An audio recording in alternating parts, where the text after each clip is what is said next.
We've been due to fly, still standing strong. Got some hard nights, but we kept got on. Love to the pay, earn when we grow. Didn't quit when it got uncomfortable. We had to heal, had to find our voice. Had to choose peace even when it costs. Not perfect people, but we show up real. Faith over fear, learning how to feel. This is life with the Popes. Real love, real hope. Faith in the middle of the highs and lows. We talk it through, we heal, we grow. This is life with the Popes. This is life with the Popes. This is life with the Popes. This is life with the Popes.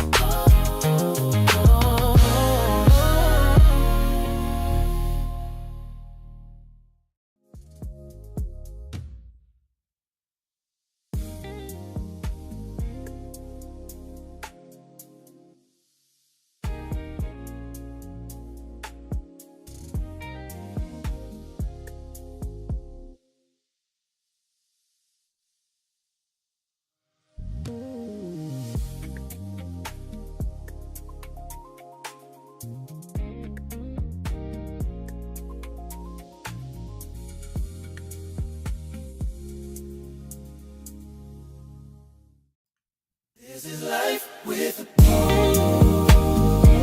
Hey everybody, Real give me a second. love. We're gonna put the music down so you can hear us. Hello, hello, hello, hello.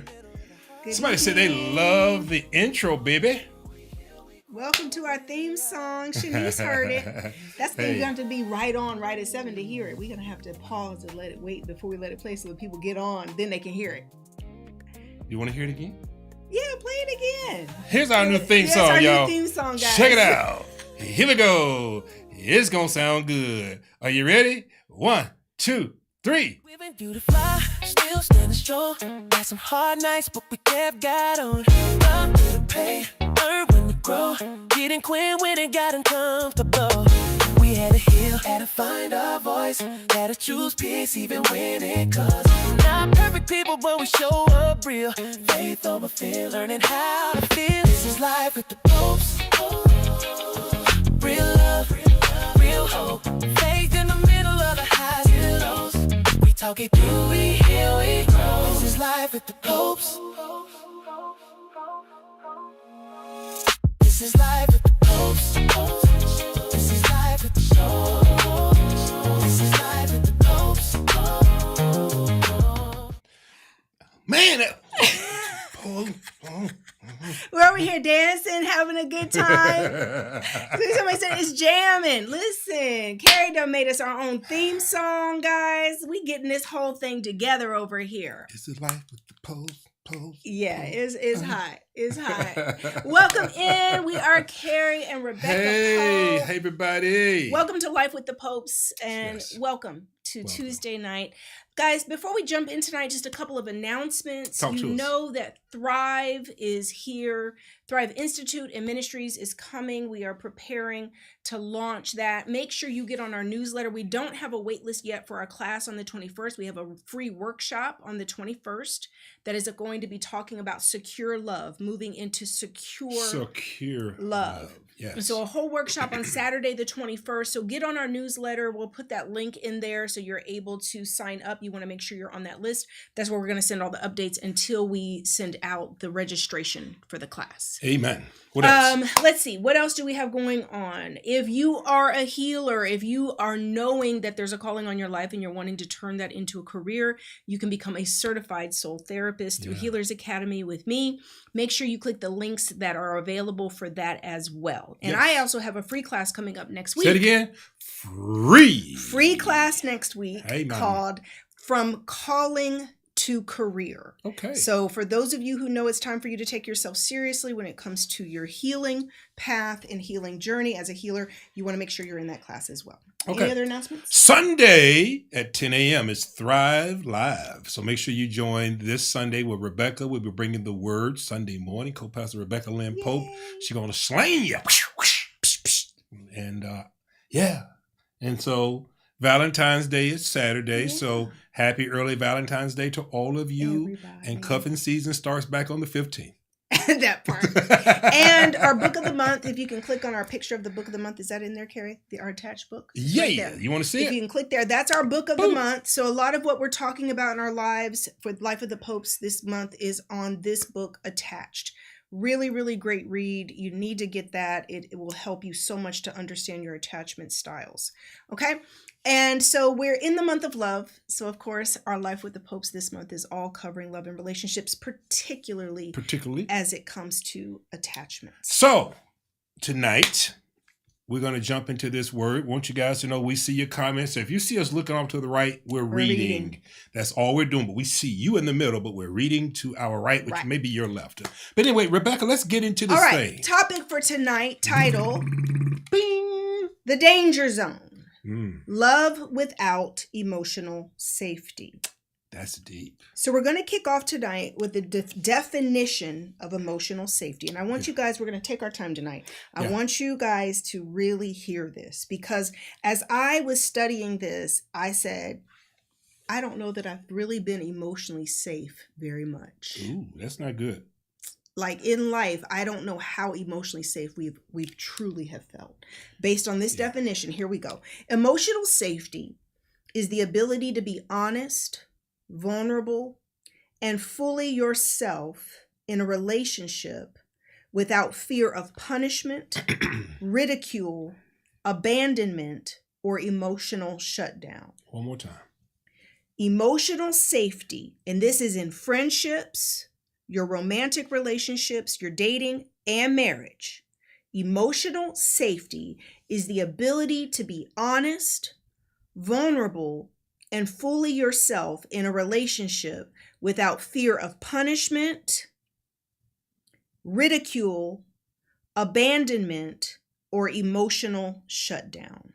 So, in other words, probably 99.9% of the people are not emotionally safe. I mean, I think the relationships that we've had, even friendships, previous marriage, romantic relationships, I think it's more likely that you've been emotionally unsafe than safe. Yeah. If we're really honest. Yeah. Because vulnerability is hard.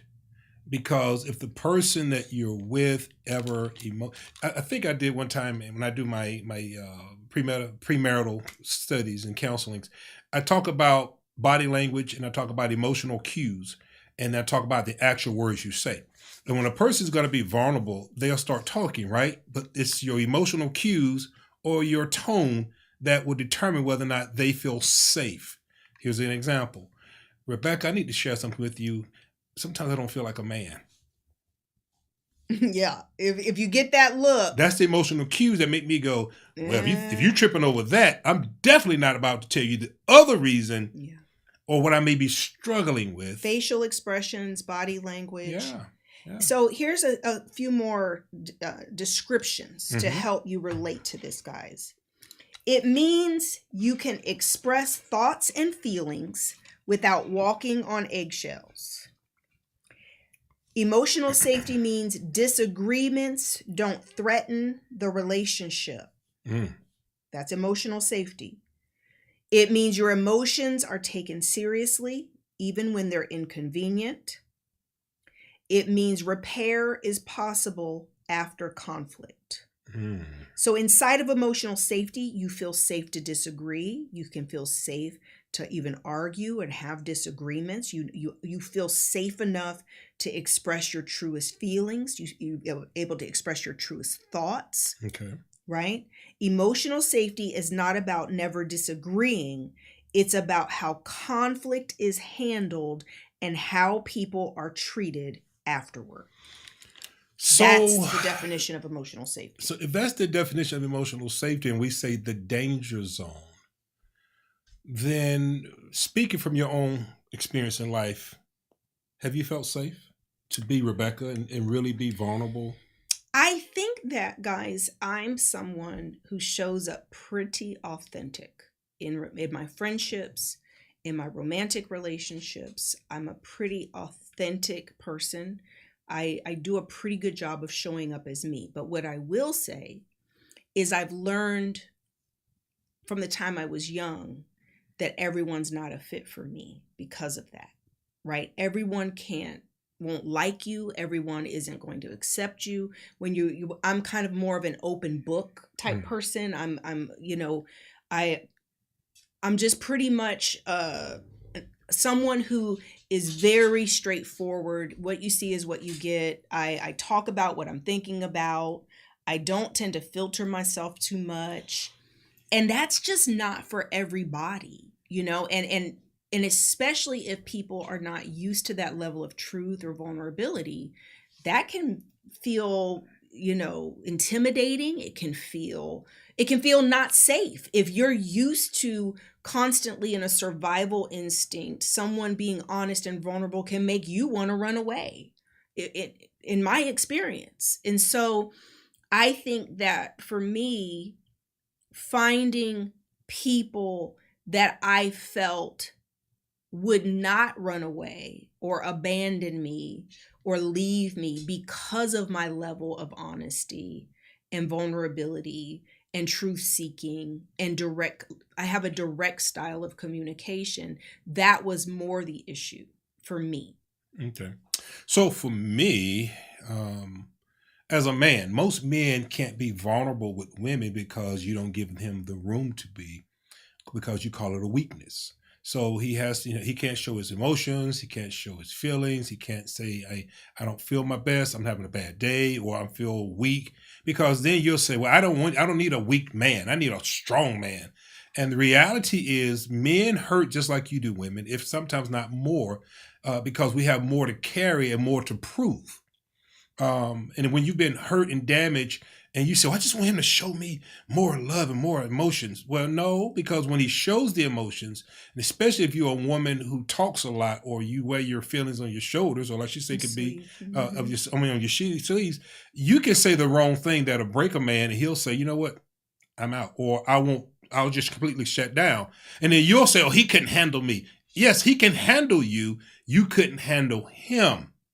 Because men don't need you to tell them, I need a real man. Well, hell, if you had a real man, you'd be with him and not me. Okay, let's just keep it real. The reality is men want to express how they feel. Can you give him the freedom and the safe place to do so? Because vulnerability for a man is not the same as vulnerability for a woman.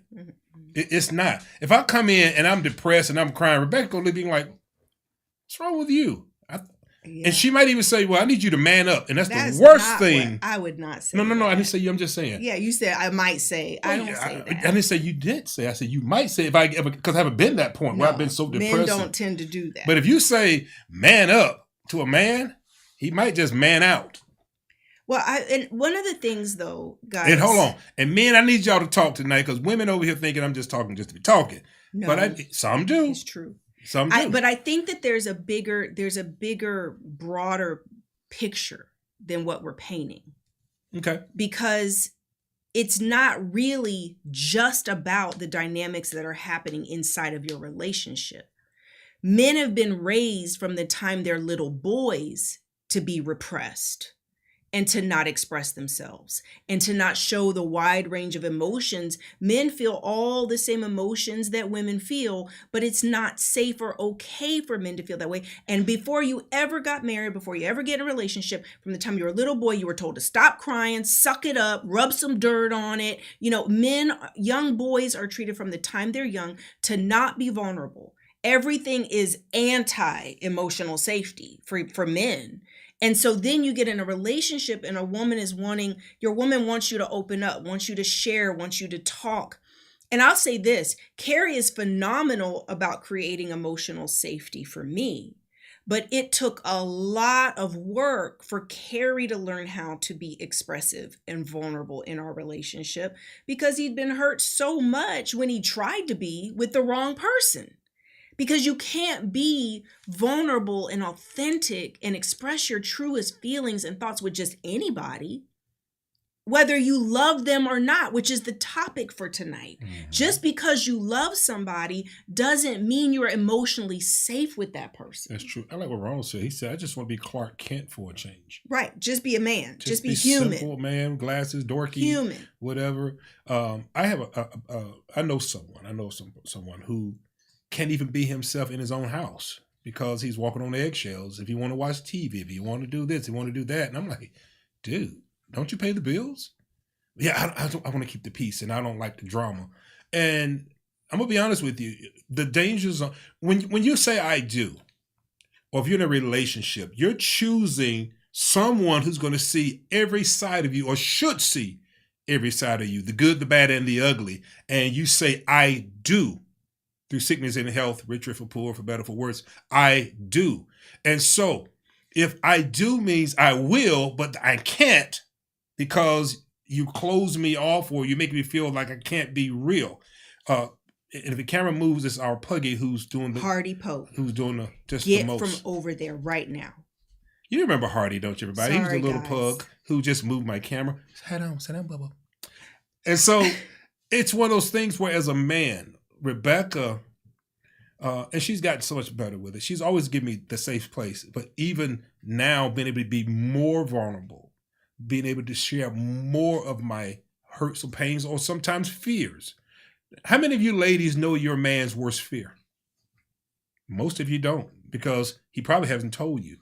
Because if you can't handle the little small things that he may say, and I'm speaking from a man perspective, because women, you don't have a problem being vulnerable with me, do you? No, I don't. But a lot of women do struggle being Okay, so let's talk emotionally about this. So why do women have a problem with men? When just period. What you think? I mean, first of all, people don't feel emotionally safe, period. Kerry, True. Take you and True. I and our marriage and all this work we've done to be where we're at currently, 10 plus years in now. Mm-hmm. And let's just set that to the side.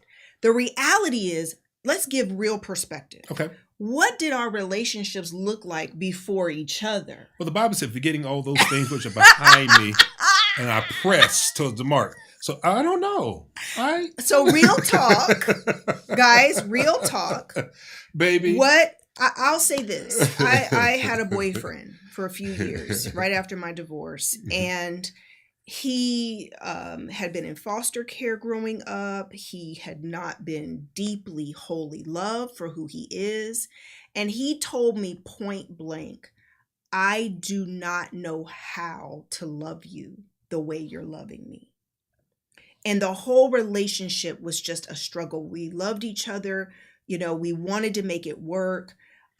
He had never been to therapy, and, you know, and it was one of those things, guys, where it was sad because it was like there was a genuine love for each other, but just could not communicate. No matter what I did, he did not feel emotionally safe because at the end of the day, he had personal issues. Mm-hmm. It wasn't that I wasn't creating a safe space. It wasn't that I wasn't holding that space for him. And I was opening up. I was trying to talk to him, get him to talk to me, try to work through it. And it was just like a wall. Because let's be clear, it takes two. It takes two to create emotional safety. One person can be all in and be trying so hard to do the work to make something work, but it takes two people to make it work. It doesn't matter if you're trying, if they're not, guess what? And it doesn't, and it's also not fair with the other partner when they're doing all the work to try to make something work and trying to be real, and they're trying to lean in, and they're trying to be vulnerable and honest, and they want to go to therapy, and they're really trying, and then the other person's sitting there like, no, I'm good. I don't need that. Or she's saying, you know, no, we don't need anybody in our business. We can figure this out ourselves. That's a danger zone. The danger zone. Because there's one of the things that came up in this topic is that love without emotional safety is the danger zone because people stay connected while slowly silencing themselves. Emotional safety is what allows love to breathe, grow, and last. Mm-hmm. So one of the things that it came up with is love can exist without emotional safety. How many of you tonight can in the comments say, I've definitely loved. I've definitely been in love. I've been in a loving relationship. I fell for someone. You were committed. You were in it. Mm-hmm. But there still wasn't emotional safety. So love and emotional safety don't equate to each other. You need both. Well, a lot of reason why there's no emotional safety is because there's a lot of unhealed trauma that had nothing to do with you. It was unhealed trauma from years and years of abuse or years and years of neglect. And then you met someone and felt like, oh, I can love them to health. No, you cannot. You cannot love a sick person to health. They got to get the help that be honest, you're not the professional. You end up being the problem because, to be honest, most people who get hurt in the past situation, they bring it over and punish the person that's new. Yep. They don't intentionally mean to do it, but they punish them because they got all this unhealed trauma and emotions going crazy. They feel like, yeah, I want to love you, but I'm scared. Then you do something that reminds me, and they're always on this panic mode. Yep. And it's only until you do the work and get the help and really face that stuff, then you can really truly love and feel safe to love and feel safe to be vulnerable. Nothing's worse than unhealed trauma and then trying to mix new love with it. Because I think a lot of the time, especially if you're someone who loves hard, Mm-hmm. you can be trying to love someone that's very difficult to love. You love them, they love you, but it doesn't mean it's easy. This is the mature part of relationships. This is where it requires both people to do their own individual work so that they can show up real in the relationship. This emotional safety equals being real. Yeah.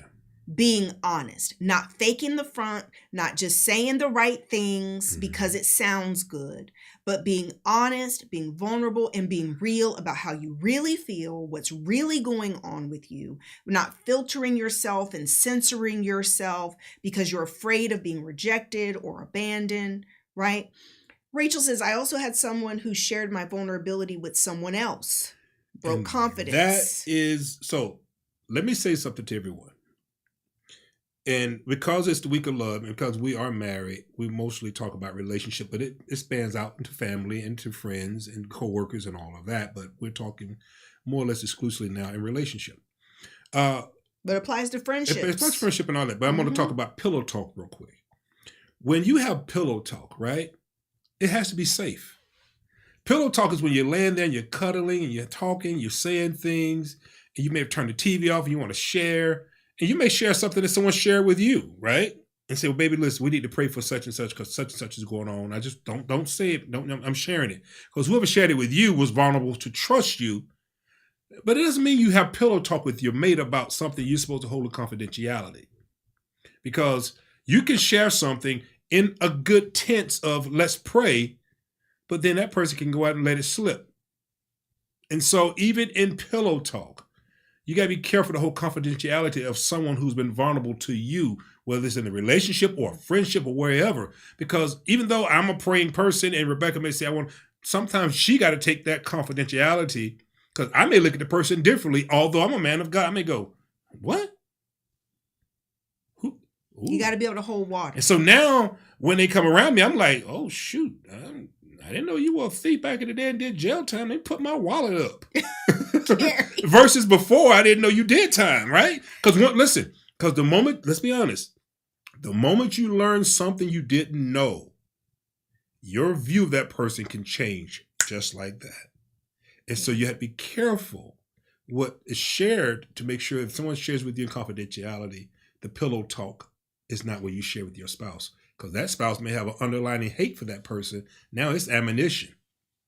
Or even just being safe inside of friendships, any relationship. Yeah. Creating emotional safety is holding dear what people say to you and not going and talking about that with other people. And I hate gossip. That's emotional safety. I hate gossip. So emotional safety is about how you're treated when it's hard. Safety isn't measured in good moments. It's revealed during conflict. Mm-hmm. How emotions are handled matters more than how often they happen. Punishment, withdrawal, or defensiveness erode safety. Repair and accountability build trust. Read that part about punishment. Punishment, withdrawal, or defensiveness erodes safety. So let's talk about punishment. This is a remote control. It controls the television. Whoever holds the control holds the power. In relationships, the person that holds the control holds the punishment, holds all those things you just stated. Because I've seen people say, well, I'll withhold sex from him. I'll see how much he talks then. What else? What's that movie comes to? He says, what did you switch? Punishment, withdrawal. Okay, I got you. The silent treatment. The silent treatment. And then you go into the next one? Defensiveness. What you mean? Those three things will erode a relationship so badly.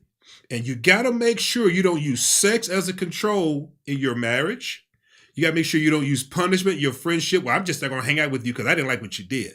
Be a mature adult and talk to the person and rectify a problem versus trying to punish someone.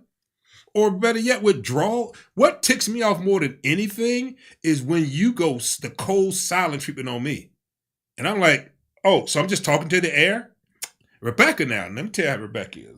Her silent treatment is necessary because if she's because that means she's about to blow up. So she's woo-sawing. But for me, my silent treatment is it could go for days where I'm good. And she'll say, when I get quiet, what's wrong with you? Because Rebecca knows, for me, I get quiet. I get silent. Not that I'm mad. But he's just going through anything. He gets quiet. I get silent. But she doesn't punish me because I'm silent. She's come to understand what that means. When you understand a situation or the person, that's why you should know your mate. Yeah. You don't take things personally. But some people know their mate and use these things as punishment. So I tell you what, it's been a week since we had sex. Okay, I tell you what, I'm going to give you another week of punishment. Yeah, manipulation. Yeah, and now you'll see how you, I bet you won't say that again. But then he or she go out and cheat on you because you withholding the goods. Now he's a cheater. She's a cheater. Well, he shouldn't have did that. Well, hold on a second, baby. How often are you going to keep punishing somebody and don't expect repercussions for what you do? That's why you don't play games. See, this is grown folks conversation. Yeah. I'm not saying that person should go and do these things. We're not excusing cheating. But what I'm saying is, don't you contribute to pushing someone out the door, because this withdrawal we're talking about is withdrawing from a relationship, whether it's friendship, marriage, family. Let's be honest. Somebody does something, you say, I tell you what, I just want to go around them. And listen, we're all guilty of these things. Yes. At different points, we're all guilty of this. The things we're talking about tonight, when you have a trauma response, when you get triggered, right? All of us are imperfect. All of us are hurting in different ways. All of us respond to different situations differently. We're talking tonight about goals. These are goals in relationships. The goal is to get healed to the point where you don't act like this anymore. You don't respond the same way you used to respond in certain situations when it gets really hard. So hold on. I like what Trista said. She said, I learned I wasn't being emotionally honest when saying you work too much. When in really my truth, when in reality, my truth was I feel lonely. I miss you. Yeah. And see, that's a great example, Trista. That's a great example. Because who used to work all the time? Me. And who would be feeling lonely? Carrie. So we understand it. Instead of me saying, hey, can you get off the computer? I really miss you. Baby, you work too much. He slammed the laptop closed. Then we used to get in an argument. And it's like, we've grown. We've grown. I've endured. So without, you're so crazy. Without emotional safety, people move into survival mode. So when people don't feel safe, and let me get this really clear tonight. Okay. Guys, people are hurting. Yeah. The likelihood that you are married to someone right now who is hurting in ways that you don't even realize, if there's someone who's been through a lot, they're hiding things. They're sitting on things that you may not know the depth of their pain and their trauma. You could meet someone that you feel like this could be the one, right? And there's trauma and pain. You have no idea what they're going through. Yeah. You have friends. I've learned things about friends years into friendships. And all of a sudden you learn something new about a friend, something they went through, something deep that's going on. And it's like, how could I not know this about my friend? Because I was sharing, but didn't realize they weren't sharing as deep as I was sharing. There was a lot going on, so much pain. And we have to hold grace for each other, guys. We can't just all of a sudden set these standards and say, well, we need to create safe emotional spaces for each other. It's going to take work. And a lot of it. A lot of work, a lot of therapy, a lot of self-awareness. It's going to take inviting God into the situations. God, show us, help us navigate this. Show me, start with yourself. You can't just say you want someone else to create emotional safe space for you. You got to start with yourself and say, what am I contributing? What am I guilty of? What do I need to heal? You know what the best safe thing you can do for a person is just listen. Just listen. Yeah. Not to give your 2 cents, not to go become this therapist. One thing Rebecca would do, and when I do it, she's gotten better. She's stopped it immediately. But sometimes when I go say something to her, she'll start psychoanalyzing me. And that pisses me off because I have a therapist, okay? Right. You're not my therapist. Don't psychoanalyze me. But Kerry, what it is, Rebecca, because I can't psychoanalyze her. Because the moment I started, there's an attitude or there's this, whatever it may be, but she can say, but Kerry, you know, what it really is. I can't turn my brain off. And I try. And I go, no, we're not doing that. You're not psychoanalyzing me tonight. Does anybody ever feel like you've been psychoanalyzed and you stop and you shut down? Yeah. Because that's what I do. Yeah, that doesn't create safe space. Getting analyzed doesn't feel good. If somebody is sharing with you something about themselves, the worst thing you can do is go, that's right. I've been waiting on you to recognize because you know what? I've been holding thank you, Jesus, God, there is a God. Don't do that. Because the person's going to look at you like, really? Because that's some things you've been doing that they haven't addressed. Come on. Somebody said, Lord, have mercy. Ronald said, have mercy. That's right. All right. Without emotional...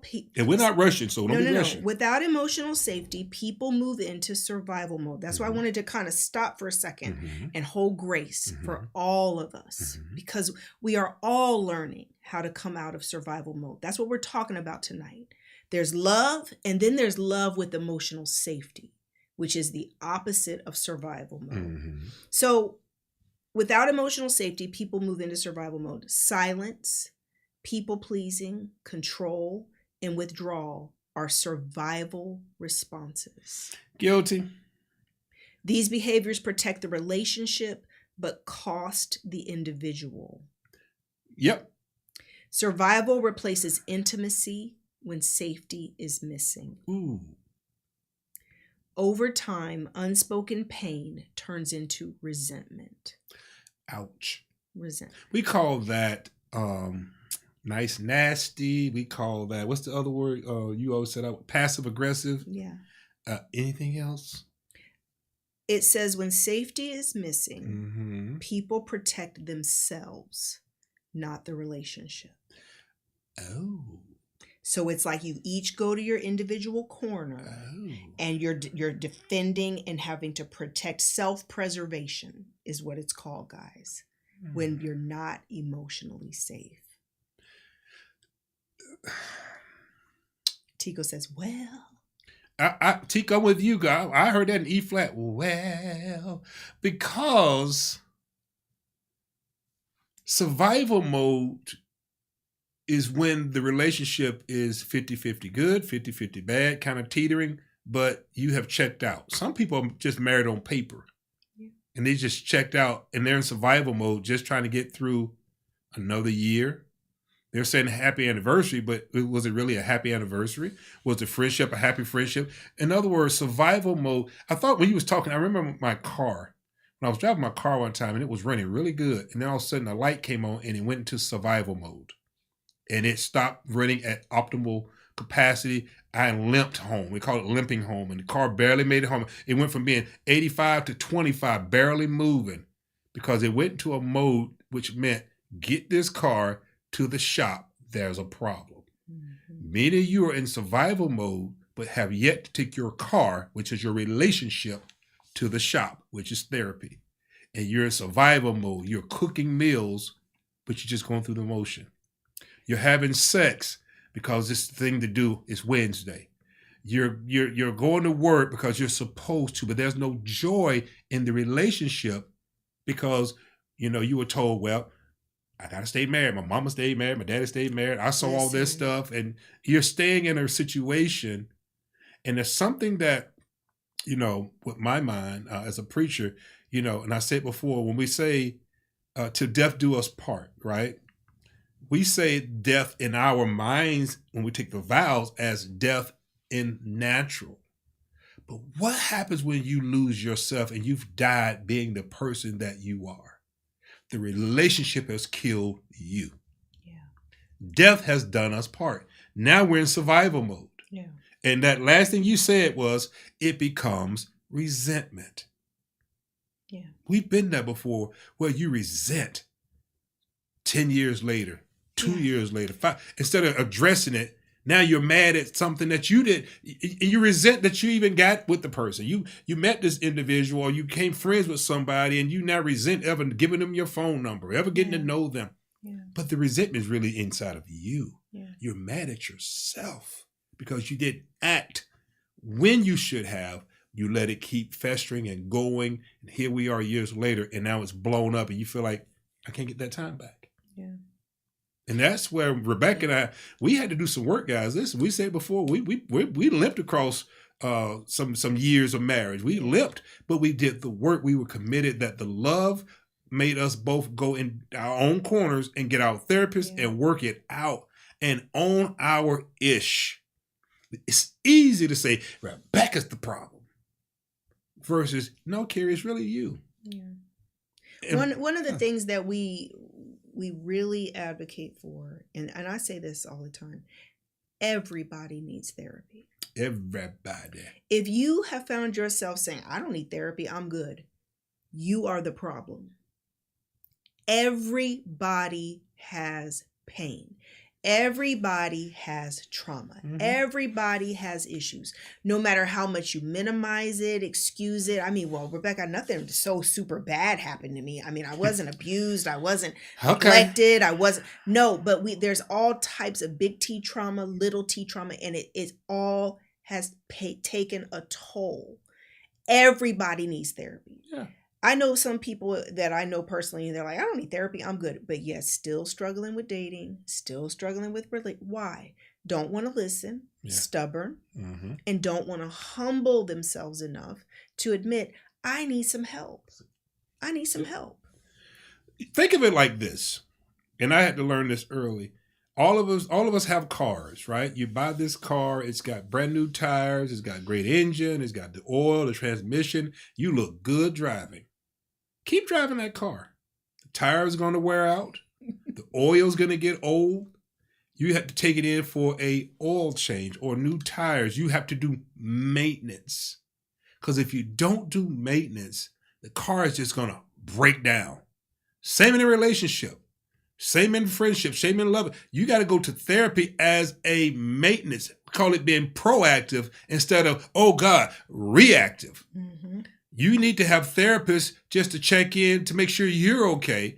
Make sure you're okay, and then go together in a relationship. Mm-hmm. Most of us never go to therapy until we are reactive. We're reacting to something that happened, and we're trying to fix it because the light been on. Someone made a statement over here that says, I think Cheryl said it. Find it for me real quick. Yes, it says something about, do people give you warning signs? Yeah, I was about to answer that question. When that light comes on in the car, how many of you driving around right now with a light on in your car? It's been on so long that it's just part of your dash. Yeah. That light means something's wrong. People show you with signs or flags something's wrong, but most time they're so fine. They treat me so good. They take me to Red Lobster. Remember Red Lobster? That Red thing? The biscuits. But the check engine light is on in the relationship when they were not what they said they were going to be, or maybe they bugged out on something too soon. What you got? So some of the signs that someone is unsafe, they're emotionally unsafe, is when you feel your emotions are minimized or not valid or invalidated. Gaslighting is when someone's they turn it on you, always turning the tables on you. You find yourself doing things in the relationship that you don't want to do, but you're people pleasing, right? These are all responses to being emotionally unsafe. Mm-hmm. You feel responsible for their emotions. You feel anxious about upsetting them. Their emotional state controls the environment, right? We can go on and on. There's so many signs when there's emotional unsafety in a relationship. But the I'd say the number one sign is when you just feel like you can't talk to someone. When you just feel like if you try to express anything about how you feel, what you think, it's always an argument. It's always pushback. There's always blame. It's always contentious, that you're not able to truly be friends. I think the problem, to piggyback on that, is when you can't be yourself. When you have to change who you are to be accepted by someone, that is a flag all day long. If I can't be me, I remember when Rebecca stated she never wanted to marry a pastor. Then she met a pastor. And I had to be me because she thought I was going to be so saved, sanctified, filled with the Holy Ghost, speaking in tongues, even while we having sex. No. I'm crazy. I like to have fun. I like to dance. That's the only way we ended up married, because he wasn't all stuck up and tight and I was like, I can't do it. But I was able. But I'm saying that to say this: had she expected me to be, God bless you, all buttoned up, then I could not be me. Right. And so I'll be sneaking to be me. And some of you say, well, why is he sneaking? Why is she sneaking? Have you given them the room to be authentic? Or, baby, it's not even about always the other person. No. But listen. But seriously. Let me finish, because I say yes, because if a person tries to be themselves and you don't give them the room to, then what? No. So give me your take on it then. There are people who just can't be themselves. I don't care how much safe space you create, because of all their pain and trauma and rejection and abandonment and childhood issues. Yeah. So literally, guys, there are some people that it doesn't matter. How many of you have loved somebody so much and you have literally slayed yourself? You have literally lost yourself in the relationship, trying to create safe space, trying to love them. And no matter what you did, it was never enough. That's the problem. You couldn't heal this person. That's the problem. Right? And one of the other signs that you're emotionally unsafe is that you're the one always trying to fix things. You're the one always trying to repair things. That's the problem. It's one-sided. That's the problem. And that's what I'm saying. That's why I make the statement. Because if I can't be me, because being me may be me having to straighten you out. Yeah, definitely. But I can't do it because I'm walking on eggshells that you're going to leave me. You're going to do this. So at the end of the day, you got to feel safe being even with correction. You got to feel safe enough to correct someone, or you're going to, if Rebecca keeps saying something or doing something that pisses me off, but I don't want to hurt her because I'm in one of these modes, that's a danger zone because I'm going to blow up. Yeah. But even that takes so much therapy.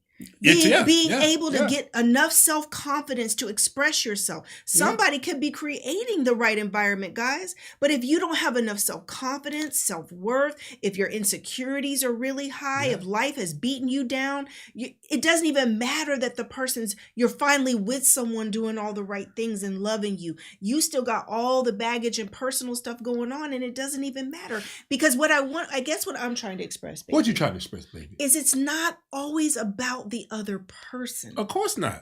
Emotional safety starts with you feeling safe with yourself. That's what I just said. It starts with you loving yourself. It starts with you taking a hard look at doing what it takes for you to stop abandoning yourself, Yes. rejecting yourself. That's right. It starts with you. Because Rebecca didn't realize he had a great man till she started realizing. You know what? That's why I said you was on it. I cannot.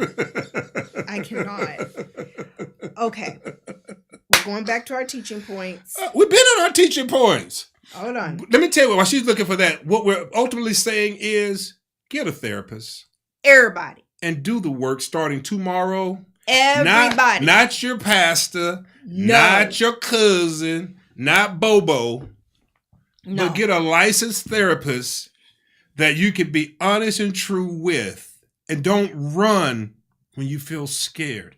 When you go to therapy and it's not 2 or 3 sessions. Oh, it's like ongoing. No, hold on. How many years? Have we been in therapy? And let me say this to those of you who think therapy is for crazy folks. Well, call me crazy because it works. Many of you will go crazy if you don't get therapy. Okay. Here's another good point. What's another good point? You need your own individual therapist for the couples and the married people tonight. And you're like, oh, we need couples therapy. That does not equate to individual therapy. The stuff you work on in marriage therapy and couples counseling is totally different than your individual issues that you need to be working on. Because at the end of the day, I've sat in on some of Kerry's couples counseling, and these couples, I was in there like, this is a hot ass mess. These people were driving me crazy. And I'm sitting in there like, and it gets so complicated because they're blaming each other and they're talking at each other. And I'm sitting there just like, well, she's got this going on and he's got that going on. But it's so much easier to just blame each other. You both need therapy individually. Kerry and I each have our individual therapists. And then we have couples counseling on top of that. Guys, that's a lot of work. And then Jesus. And God, because then on top of that, you got to invite in God and the grace of God. That's right. Forgiveness and healing, because therapy alone isn't going to get it done. Because what therapy will do, as we keep going, when you go to therapy individually, most times, and I used to do this when I talk to people, because what I did 4 sessions, right? When I do my sessions, I say, number 1 session is both of you coming together. Because I need to find out what's your problem. It don't take long to find out, does it? No. And then the second week, I meet with her, I meet with him. She met one of the others. And then that 4th week, we got to the solution. Y'all need more sessions. Here you go. This is what we're going to work on. Why is this important? Because most times it takes about 3 months before the real you shows up at therapy. Now, I'm just going to keep it real. The real you will show up around that 3rd time because your therapist now have developed a profile of who you are. And now they get really past all the BS and all the stuff you've been talking about and blaming and my mama this and my daddy this and my cousin this and she did. And now that she's going to say, let's talk about you and start to hit. What I was going to say was this. When you start in therapy feeling scared or they tap on something that you like you have this out of body experience, stay there. That means now we're talking to the real you. The real person that has hidden behind all the traumatic things, that little boy, that little girl. That's what now we're going to deal with. Because what I've learned, the danger zones are these things. You got to feel safe to be you. And if you sit in therapy and you just brushing around talking about every other little thing going on in your life, and you're not talking about the real true trauma, you're not talking about what happened to you when you were 8, you're not talking about what happened when you were 14, you're not talking about your parents and the toxic household you were raised in, you're just talking about whatever, but that's not the real stuff. And guess what? You can be going to therapy for years doing that and not get any results. Yeah. Just saying, I have a therapist, I'm doing the work. Are you really though? And the reason, let me say this and we get to your last points. The reason why singles therapy is better than couples is, let's say you got an issue and both of you go to couple counseling. And let's say Rebecca's mad at Kerry. That whole hour session is going to be how I pissed her off, how we got here, what she did. We are speaking from experience. And we're speaking from experience. And the therapist said, Kerry, what do you have to say? I just go, well, that's what I said. And you spend that hour, however much you pay, getting beat up on, or hearing the same story you've heard for 25 times. And so you need to have your own therapist so your therapist can look at you, hear you, and then say, but wait a minute. Yeah. Without me over here going, because I'm going to tell you something. When you go to therapy and get beat up, you don't want to share your issues with the other person. You don't want to share your issues about the other person with the therapist because you just got finished getting beat up, knowing that if you say something else, round 2, ding! That's why individuals, and let me be honest with you, you need it, and especially if you've been in a strict home, strict religion, whether you've been in a strict environment where you may have been molested, raped, abused, in a failed marriage, whatever it may be, these things add up. And it may seem minute or small, but the Bible says it's the little foxes that destroys the vine. Meaning you get enough of those little bad boys together, it'll tear you down. Or you've just minimized them in your mind. They really are a big deal. They're big deals. It's a big deal. Yeah. Nadine had a question. How can you tell that you're rejecting yourself? Will you give me an example? Negative self-talk, beating yourself up constantly, criticizing yourself, Nadine. Yeah. Right? Saying you don't deserve to be happy. Maybe I got what I deserve. Where you abandon yourself. You don't believe in yourself. You don't treat yourself with kindness. You don't build yourself up. Right? You talk to yourself negatively. That negative self-talk and stinking thinking. That's self-rejection. That's good. Yeah. Okay. Excuse me. Emotional safety can be built gently and intentionally. Safety grows through consistency, not pressure. Honest communication without blame creates space. Regulation matters more than intensity. And small repairs build long-term trust. Small repairs. You don't force safety, you cultivate it. You cultivate it by softening your heart, slowing down, showing love and kindness to each other, to your friends, to whoever it is you're creating emotional safety with. It's about creating that soft, safe space to be honest and real. Yeah. One of the things Rebecca and I do that really helps us is when we talk, the other person listens, and they will say when we finish, thanks for sharing. Yeah. You'd be surprised how that word, thanks for sharing, goes. Or we also will say at times when we need to discuss something hard that I need to talk to my friend. Yeah. That means you've been having your butt handed to you, so just buckle up. But I'm being sarcastic. So, don't be funny because they think you're being for real, Kerry. You know what? He ain't being for real. No, but seriously, we say that. But no, seriously. That's what I need. I just need my friend. No, I don't, because Kerry is a solver. Men oftentimes are just such problem solvers. They just want to, you go and want to just talk about something. They're trying to create solutions and they're not listening because they're so busy trying to solve it. And it's like, sometimes I just need them to listen. And I've gotten much better. Be there for me. But that's when I say, I need to talk to my friend. So he'll just put on his listening ears. Yep. And those are key words, guys. That's important. Those are communication words to say, I need my friend. So that means, Kerry, listen and just hold her and give safe space. Yeah. And I do the same. I said, I need to share something with you. I just need you to listen. I just want to say something to you or share something with you. And then, let me say this too. Know when to say when.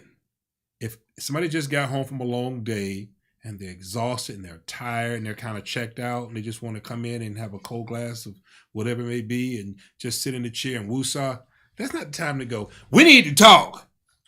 No, baby. You got to know when to say when. Timing is important. Yes. Timing is important. Trista says, for you two, is your marriage off limits in individual therapy, save for couples therapy? Is there nothing off limits? Oh, nothing is off limits with your therapist. Dr. Pam, here's a question. Trista. Listen, Dr. Pam is my therapist. I've interviewed her on my channel before, guys. I talk to Dr. Pam about everything. I was going to ask the question, though. So go back to her, Trista. So when you say off limits. Is anything off limits when you talking with your therapist? No. You got to be able to talk about whatever you need to talk about. But let me say this. But that's why I asked the question. You got to feel safe with your therapist for there to be no limits. Yeah. Let me emphasize that. Just because they are therapists doesn't mean you feel safe with them. I've had therapists, and I have a therapist, Dr. Massey, who that's my brother from another mother. I can be Kerry. I can say what I need to say, and he's not judging me. I'm not apostle. I'm not Kerry, this musician. I'm just Kerry Pope, who's here to get help.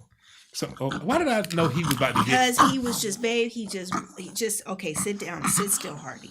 Just sit still, baby. We were almost done. Okay, shh. If you go back and watch a video 4 years ago when we first got Hardy, he is no different than what he is now. He's just bigger. Listen. Say hi. Just say hi. Okay. Never mind. Get down. You ain't acting right. Okay. So yeah, nothing's off limits. But when I talk about my therapist, I've been with Dr. Pam for years. Kerry's been with Dr. Massey for years.